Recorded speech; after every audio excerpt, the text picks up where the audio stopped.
കരുവന്നൂർ കേസിലെ തട്ടിപ്പ്, കരുവന്നൂർ സഹകരണ ബാങ്കിലെ തട്ടിപ്പ്, അതിൽ കൂടുതൽ CPM നേതാക്കളിലേക്ക് അന്വേഷണം കടുപ്പിക്കുന്നു. അതും ഈ തെരഞ്ഞെടുപ്പ് കാലത്ത് വലിയൊരു പ്രതിരോധത്തിന് CPMന് മറുപടി പറയേണ്ടിയിരിക്കുന്നു. കാരണം അതിൽ നിരവധി നേതാക്കളാണ്, ഉന്നത നേതാക്കളാണ് അതിൽ പങ്കാളികളായിട്ടുള്ളത്. ഇന്ന് മുൻ MP കൂടിയായ PK ബിജുവിന് നോട്ടീസ് നൽകിയിട്ടുണ്ട്. ഒപ്പം ഇന്നലെ വീണ്ടും MM വർഗീസ്, തൃശൂർ CPM ജില്ലാ സെക്രട്ടറി MM വർഗീസിന് നോട്ടീസ് നൽകി. ഇനി ഹാജരായിട്ടില്ല എന്നുണ്ടെങ്കിൽ കനത്ത തിരിച്ചടി നേരിടേണ്ടി വരും എന്നൊരു മുന്നറിയിപ്പ് കൂടി ED നൽകിയിട്ടുണ്ട്. ഈ ഒരു സാഹചര്യത്തിൽ ഈ തെരഞ്ഞെടുപ്പ് സമയത്ത് ഇതിനെയൊക്കെ തന്നെ നമുക്ക് എങ്ങനെ നോക്കിക്കാണാം? ഇതിനെയൊക്കെ തന്നെ CPM ഏത് രീതിയിലായിരിക്കും പ്രതിരോധിക്കുക?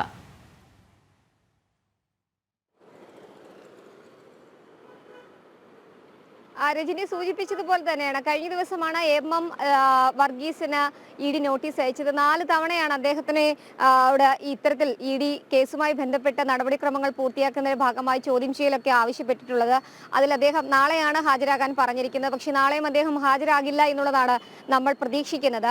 തെരഞ്ഞെടുപ്പ് പ്രചാരണവും അതിന്റെ തെരഞ്ഞെടുപ്പ് ചൂടുമൊക്കെ ആയതുകൊണ്ട് തന്നെ അദ്ദേഹത്തിന്റെ ഒഴിവാക്കണം, അല്ലെങ്കിൽ എത്താൻ കഴിയില്ല എന്നുള്ളത് അദ്ദേഹം നേരിട്ട് അറിയിച്ചിട്ടുണ്ട് എന്നുള്ളത് നമ്മൾ മനസ്സിലാക്കുന്നുണ്ട്.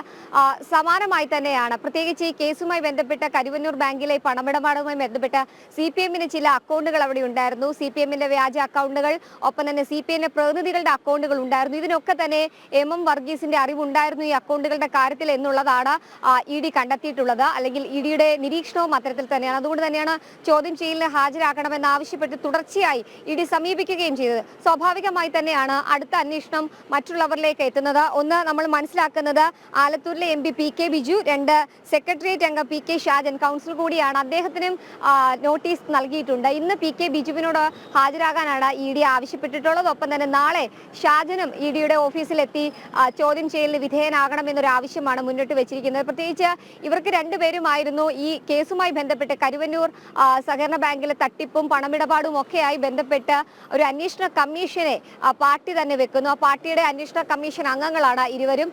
സ്വാഭാവികമായും ആ റിപ്പോർട്ട് തയ്യാറാക്കുന്നതോടൊപ്പം തന്നെ സെക്രട്ടേറിയറ്റിലടക്കം ഈ ഒരു സംഭവവുമായി ബന്ധപ്പെട്ട ഒരു രീതിയിലുള്ള രേഖകളും EDക്ക് നൽകേണ്ടതായിട്ടില്ല എന്നുള്ള രീതിയിലുള്ള തീരുമാനമൊക്കെ തന്നെ എടുത്തിരുന്നു.